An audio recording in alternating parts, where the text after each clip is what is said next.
Informasi yang beredar sebelumnya pada sore hari ini, Komisi Pemberantasan Korupsi secara resmi saudara akan menyampaikan informasi terkait dengan kabar soal penetapan tersangka Sekjen PDI Perjuangan Hasto Kristianto dalam kasus Harun Masiku.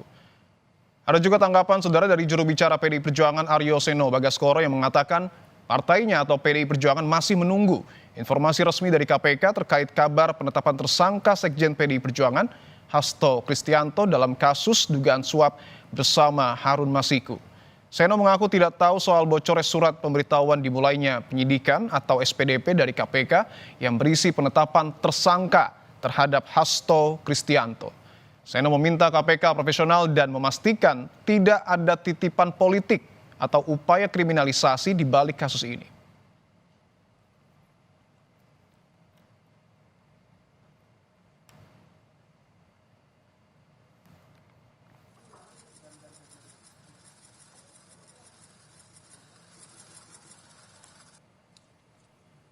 Tapi sejauh ini kita semua menunggu bagaimana akhirnya perjalanan dari case ini bisa dilakukan dengan baik. Tentunya harapannya semuanya dijalankan secara profesional, bukan karena isu politisasi hukum, bukan karena titipan-titipan, bukan karena kriminalisasi, tetapi kita tentu mengharapkan profesionalitas untuk menjaga marwah penegakan hukum kita. Sementara itu, saudara, Sekjen PDIP Hasto Kristianto saat ini sedang tidak berada di kediamannya yang berlokasi di Bekasi, Jawa Barat. Namun juru bicara PDI Perjuangan Seno Bagaskoro bilang Hasto ada di Jakarta. Di rumah Hasto hanya terlihat penjagaan rutin yang dilakukan anggota Satgas PDIP. Hasto yang Juni lalu diperiksa KPK terkait kasus suap Harun Masiku belum memberikan pernyataan terkait kabar penetapannya sebagai tersangka oleh KPK.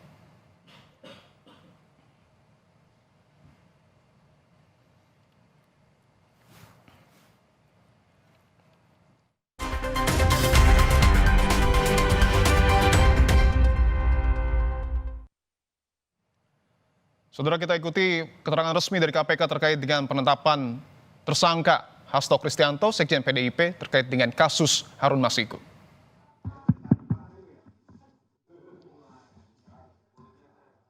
Sudah siap semua? Dari tadi. Dari pagi siapnya. Siap. Waduh, Mas Tessa ngerjain. Baik. Bismillahirrahmanirrahim. Assalamualaikum warahmatullahi wabarakatuh. Waalaikumsalam warahmatullahi wabarakatuh. Yang kami hormati Bapak Ketua Komisi Pemberantasan Korupsi Bapak Setio Bianto, Bapak Direktur Penyidikan Bapak Asep Guntur Rahayu, rekan-rekan jurnalis yang telah hadir di ruang konferensi pers Gedung Merah Putih Komisi Pemberantasan Korupsi.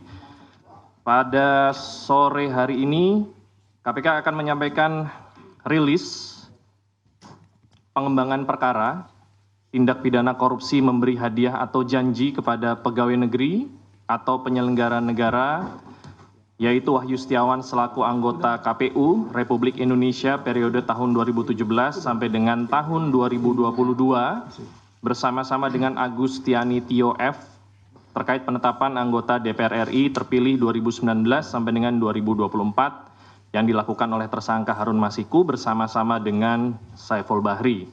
Untuk lebih lengkapnya dan detailnya akan disampaikan oleh Bapak Setio. Waktu dan tempat kami persilakan.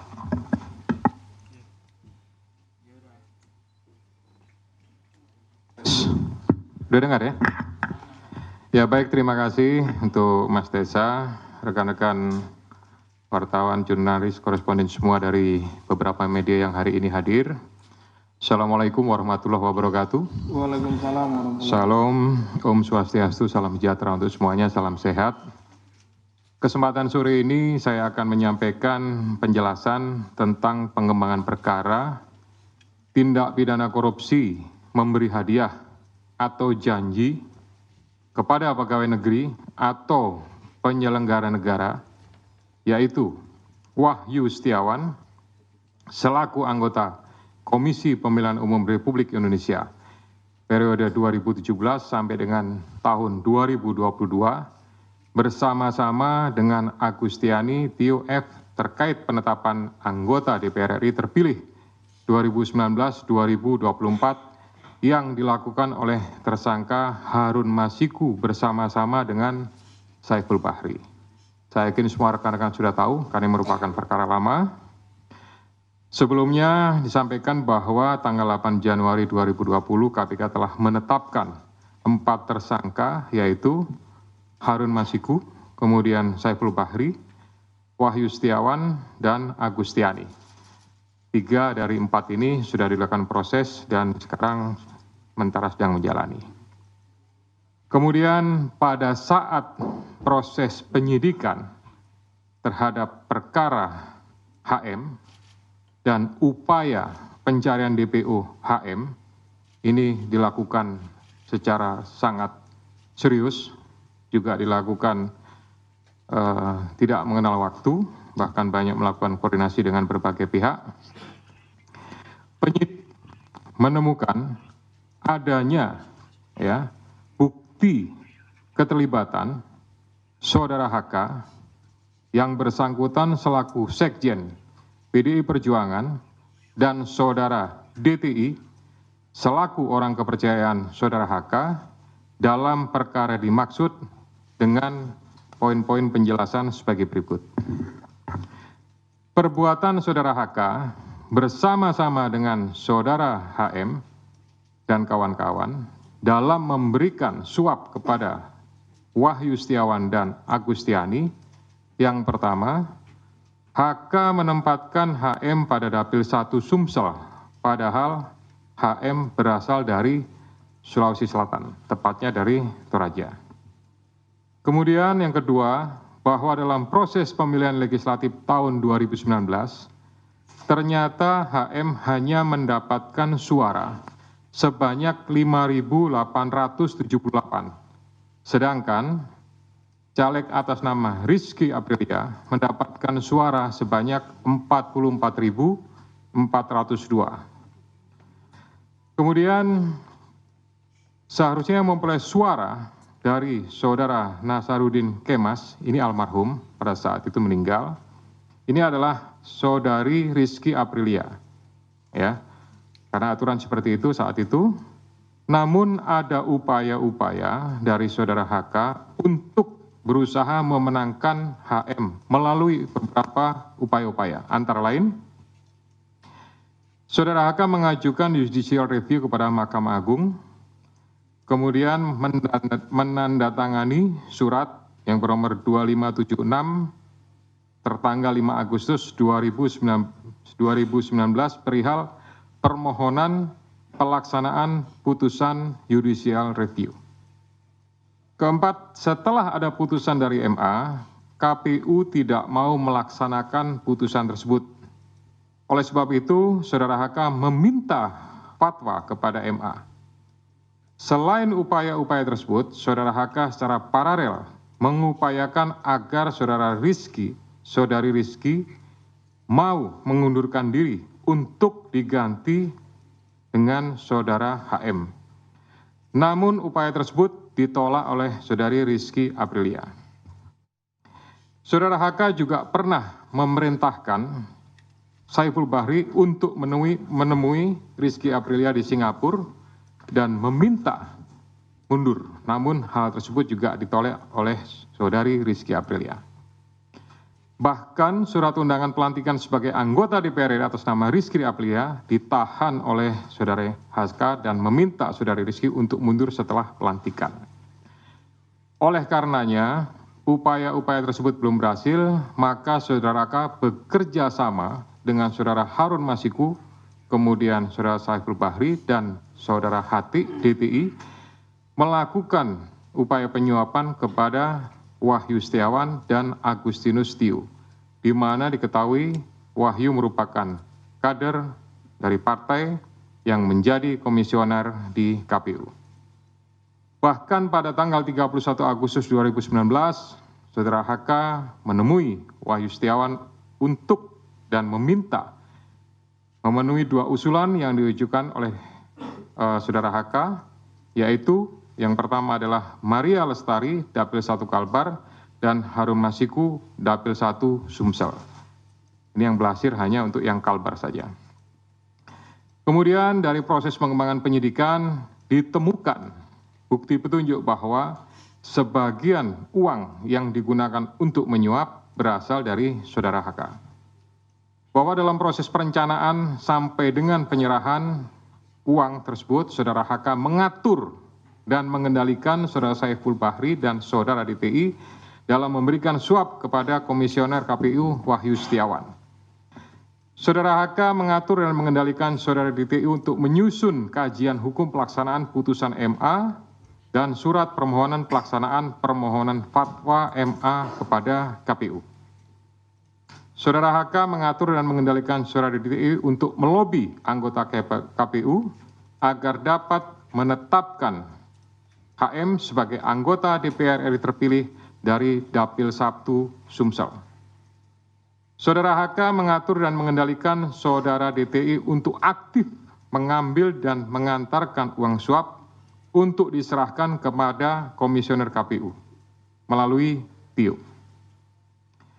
Kemudian saudara HK bersama-sama dengan HM, kemudian Saiful Bahri dan DTI melakukan penyuapan terhadap Wahyu Setiawan, jumlahnya sama dengan penjelasan pada penanganan kasus sebelumnya.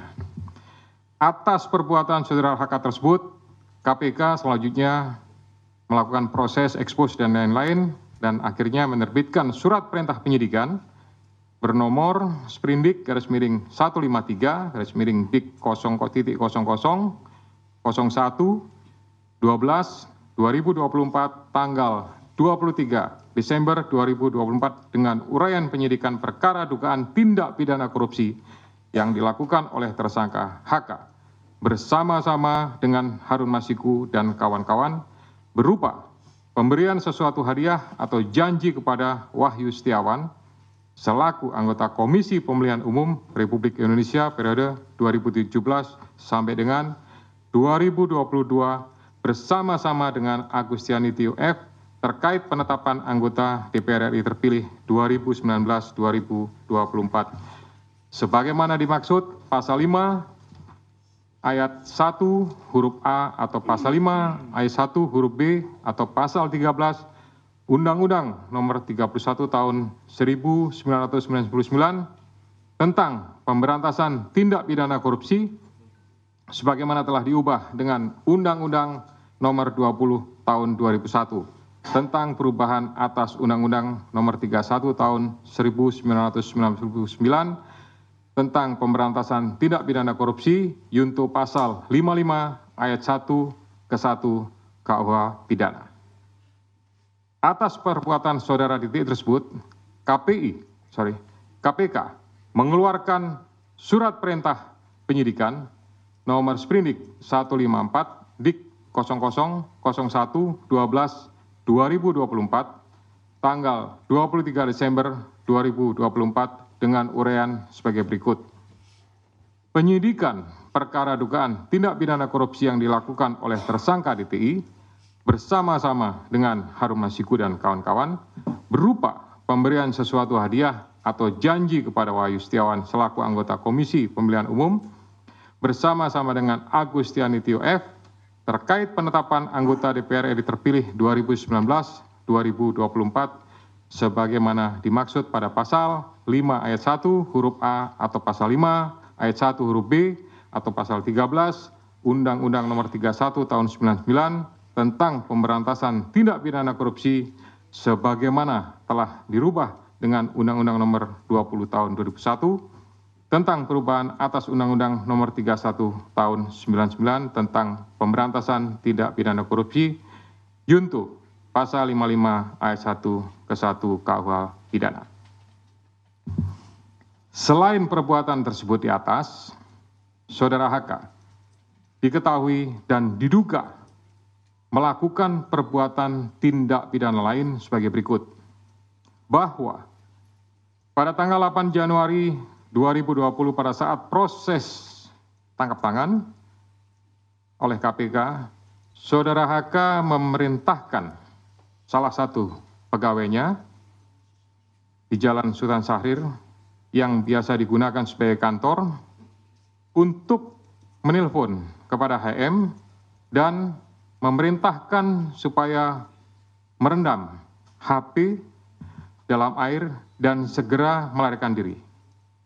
Bahwa pada tanggal 6 Juni 2024, sebelum Saudara HK diperiksa sebagai saksi oleh KPK, Saudara HK memerintahkan kepada salah satu pegawainya untuk menenggelamkan HP yang dalam penguasaan pegawai tersebut agar tidak ditemukan oleh KPK.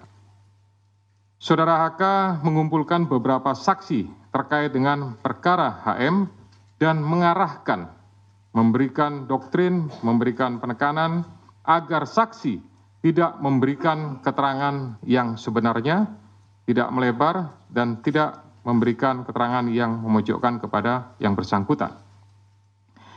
Atas perbuatan Saudara HK tersebut, KPK mengeluarkan surat perintah penyidikan nomor Sprindik 152 Dik 0001 12 2024 tanggal 23 Desember 2024 dengan uraian penyidikan perkara dugaan tindak pidana korupsi yang dilakukan oleh tersangka HK dan kawan-kawan, yaitu dengan sengaja mencegah, merintangi, atau menggagalkan secara langsung atau tidak langsung penyidikan perkara dugaan tindak pidana korupsi terkait penetapan anggota DPR RI terpilih 2019-2024 yang dilakukan oleh tersangka HM bersama-sama dengan Saiful Bahri berupa pemberian sesuatu hadiah atau janji kepada pegawai negeri atau penyelenggara negara, yaitu Wahyu Setiawan selaku anggota Komisi Pemilihan Umum Republik Indonesia periode 2017-2022.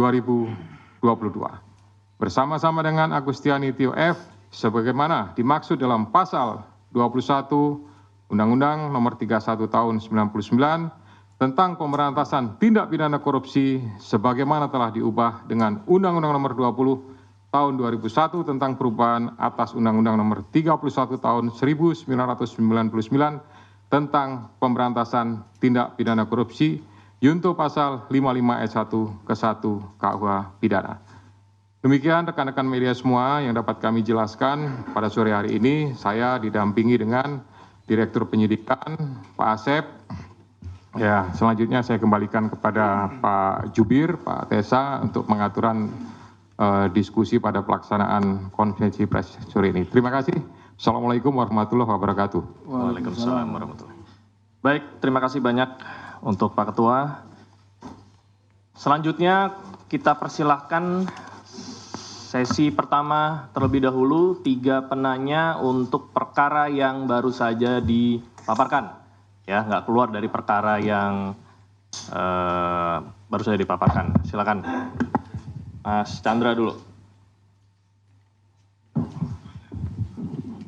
Ya, saya Chandra dari medcom.id, Media Indonesia dan metrotvnews.com. Mau nanya, kenapa baru sekarang Hasto ditetapkan sebagai tersangka? Padahal kalau dari penjelasan Pak Setio tadi jelas banget keterlibatan dia sudah diketahui dari pas OTT. Kenapa baru setelah 5 tahun dia ditetapkan sebagai tersangka? Terus sebelumnya Pak, kalau menurut kami ini adalah intimidasi dari Ketua Umum PDIP Megawati Soekarno Putri yang bilang kalau Hasto ditahan atau ditangkap oleh KPK dia akan datang ke sini. Bagaimana KPK menanggapi itu dan apakah KPK melihat itu bagian dari intimidasi dari Ketua Umum PDIP tersebut? Terus yang ketiga, kalau dari penjelasan Pak Setio tadi berarti sudah sangat rinci keterlibatan Hasto. Nah, seharusnya kasus ini udah lama, kapan Hasto bakal ditahan? Karena terlihat sangat rinci gitu perkara ini. Oke, belakangnya. Terima kasih, selamat sore Pak. Saya Yeyen dari forumkeadilan.com. Paling menambahkan pertanyaan dari Bang Chandra tadi, soal penetapan Hasto sebagai tersangka ini, apa ada kaitannya dengan politisasi gitu Pak? Karena jubir PDIP itu pernah mengeluarkan statement yang katanya berkaitan dengan Kongres PDIP tahun 2025. Ada pihak-pihak yang berusaha mengganggu jalannya Kongres tersebut. Apakah ada sangkutan politisasinya Pak? Terima kasih. Satu lagi. Siapa? Hah? Tadi Mbak siapa? Mohon Mbak. Yeye. Apa Yuyun? Yeyen dari Forum Keadilan. Ya. Oke, lanjut. Selamat sore Pak Setio, Pak Asep, Mas Tessa. Perkenalkan saya Rian Pak, CNN Indonesia. Mau bertanya soal pertama, uang suap tadi kan disampaikan sebagian itu totalnya berapa dari Pak HK itu. Yang kedua, ini kan dalam jangka waktu yang lama dan ada apa ya namanya drama-dramatisasi lah pelarian Harun yang balik ke Indonesia, Singapura. Apakah akan menjerat juga dari pihak kementerian lah Pak? Karena waktu itu kan kader PDIP juga dalam OJ, Obstruction of Justice.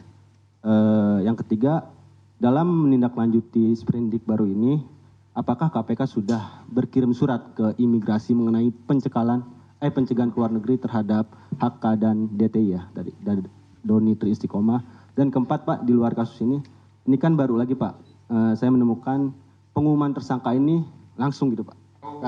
Pas dia mungkin mengalami ya. Apakah ada perubahan metode lagi Pak? Terima kasih. Oke, kita tutup dulu ya. Silakan.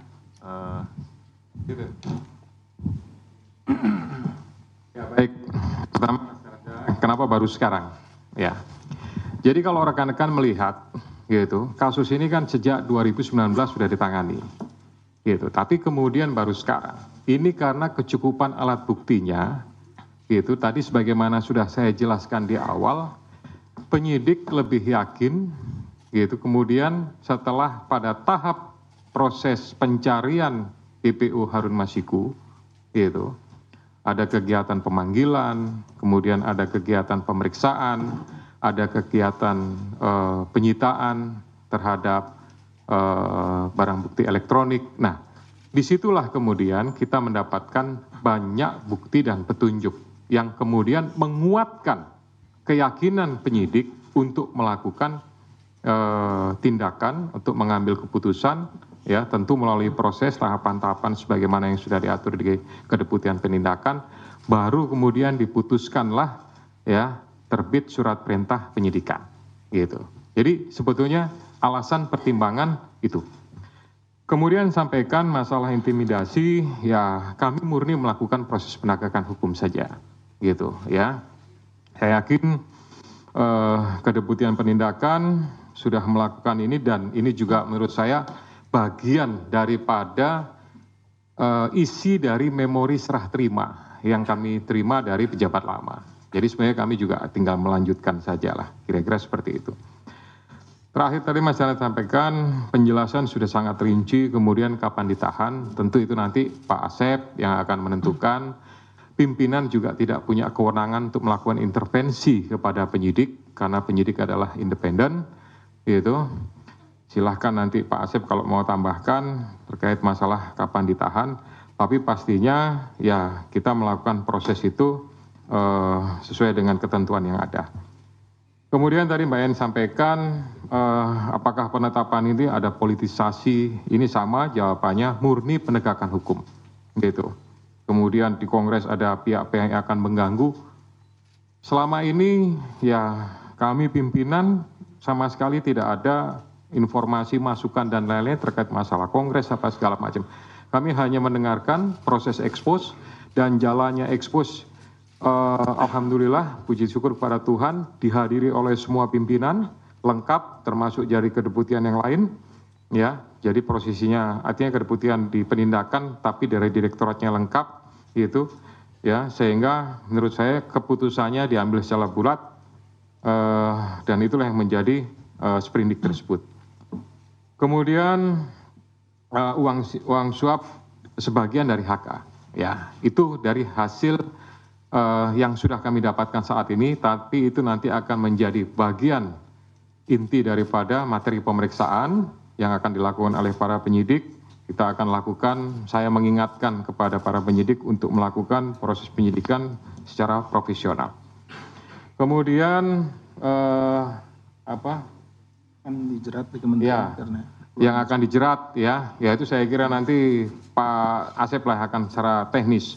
Kemudian tadi yang terakhir ini konvensi pers ini dilakukan, biasa kan dulu-dulu zaman saya masih di sini itu kan dilakukan pada saat bersamaan dengan penahanan. Kira-kira seperti itu ya.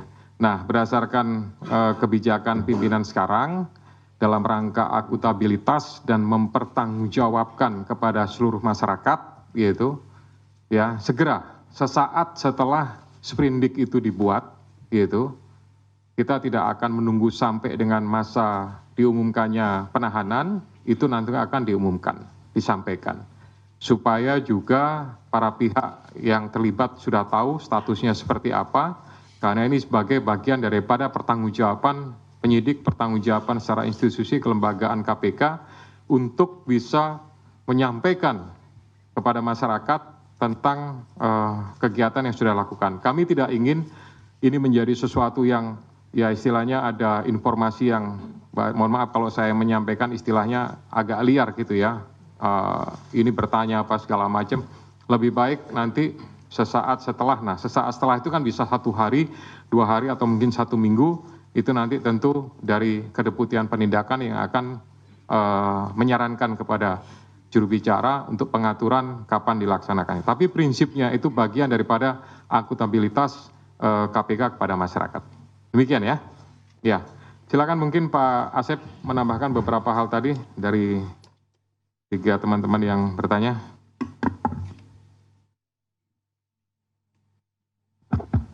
Terima kasih Bapak Ketua.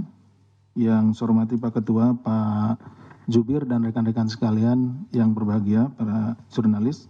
Izin menambahkan apa yang telah disampaikan oleh Pak Ketua tadi, yang terkait dengan kapan Saudara HK akan ditahan.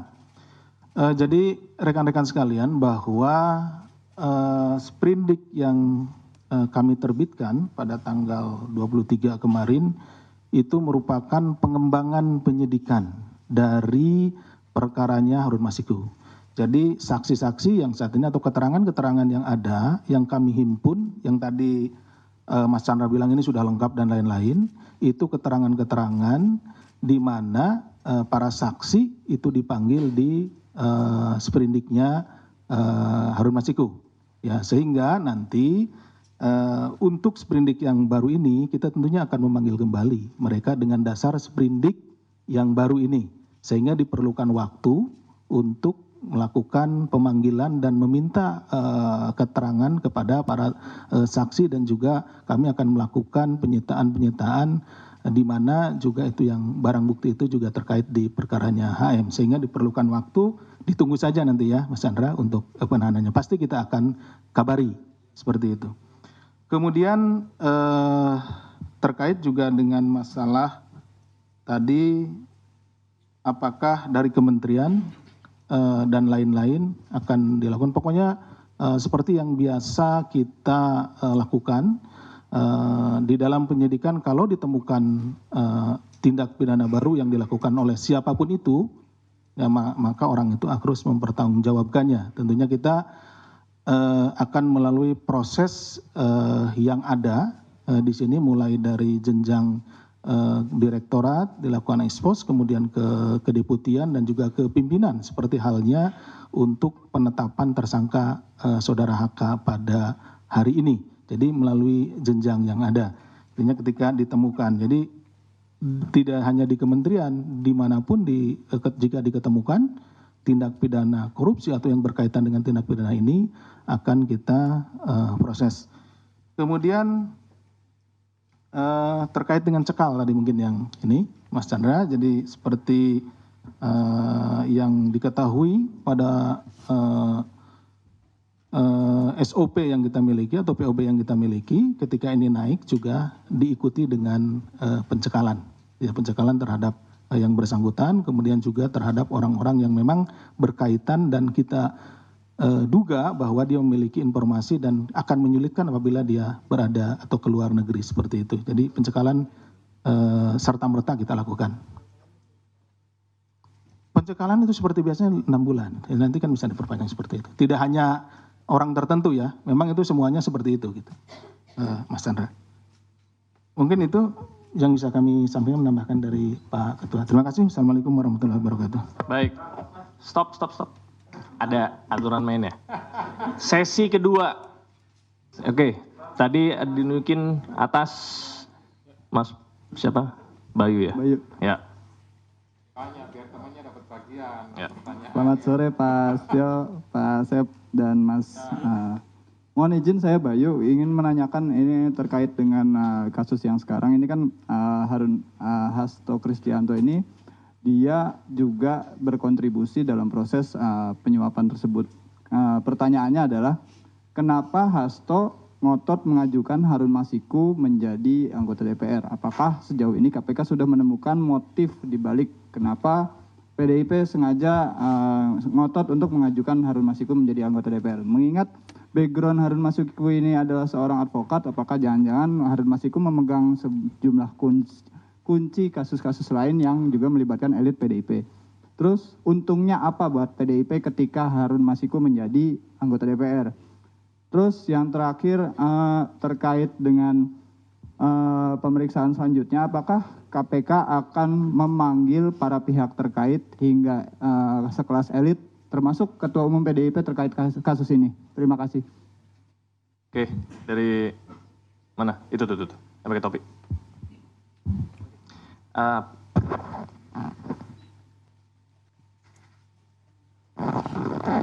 Izin Pak Ketua, Mas Tesa. Tadi kan kalau nggak salah sempat disebutkan.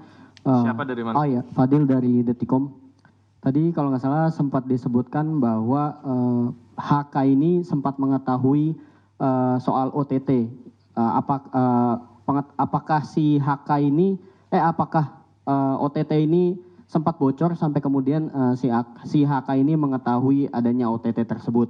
Kemudian yang kedua, ini kan Harun udah lama banget ya Mas kabur gitu. Nah ini ada peran dari HK juga nggak sih untuk mengatur kepergian Harun ini? Itu aja sih Mas, makasih. Peran Harun. Satu lagi. Ya, selamat sore Pak Ketua, Mas Tesa, Pak Sep. Saya Fana dari Investor Trust. Satu pertanyaan aja, ini kan tadi perintahan penyidikannya OJ-nya disebutkan ketika OTT terjadi. Setelah OTT terjadi. Nah, sementara Harun Masiku diketahui kan sudah buron selama 5 tahun. Apakah juga Hasto ikut terlibat dalam menghilangnya Harun Masiku selama ini? Gitu. Terima kasih. Sama ya sama yang ini ya. Bersama. Oke, 3 dulu ya. Silakan. Iya baik, Mas Bayu terima kasih pertanyaannya luar biasa. Tapi mohon maaf nih, itu sudah masuk materi pemeriksaan gitu ya. Jadi ya nanti akan didalami meskipun penyidik sudah memiliki informasi tentang itu, tapi karena sekali lagi itu sudah materi dalam penyidikan, mungkin ya kami mohon maaf tidak menyampaikan tentang hal-hal tersebut ya. Kemudian untuk panggilan-panggilan yang lain, ya tentunya nanti penyidik sesuai dengan kebutuhan gitu ya.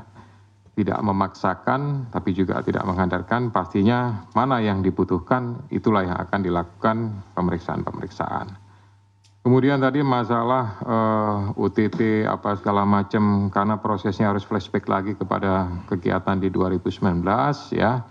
Nanti semuanya akan kita coba telusuri kembali gitu, hal-hal apa yang berkaitan, apakah ada informasi ataukah ini mungkin dugaan-dugaan atau mungkin mereka hanya dapat selentingan saja. Nah, ini kan mungkin dari pihak sana menyampaikan seperti itu, tapi ya nanti mungkin yang bersangkutan sendiri seperti apa. Kira-kira begitu ya. Kemudian sama tadi pertanyaannya, gitu nanti mungkin Pak Dir lah, silakan untuk memberikan secara teknis jawabannya.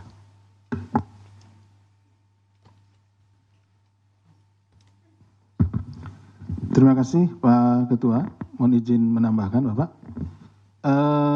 Terkait tadi mungkin yang juga pemanggilan-pemanggilan, nanti rekan-rekan bisa monitor karena setiap hari biasa kita umumkan siapa yang akan dipanggil. Nah, rekan-rekan bisa monitor di situ ya. Kemudian juga terkait dengan masalah kebocoran OTT dan juga keterlibatan saudara HK dengan kaburnya saudara HM dan lain-lain, itu sedang kita dalami tentunya ya. Rekan-rekan jadi nanti tadi makanya ada pasal kan ada 2. Kalau rekan-rekan menyimak itu ada 2 sprindik ya untuk saudara HK. Salah satunya adalah pasal 21-nya, nanti bisa dilihat karena ini kan juga rekan-rekan dapat nanti. Nah di situ ada pasal 21-nya. Nah tentunya di sini yang akan menjadi materi di situ ya. Tadi terkait dengan yang rekan-rekan, apakah ini udah lama, apakah ada keterlibatan dan lain-lainnya, kita akan mendalami di situ. Ya, itu mungkin yang bisa kami tambahkan. Terima kasih. Baik, ada lagi? Belakang.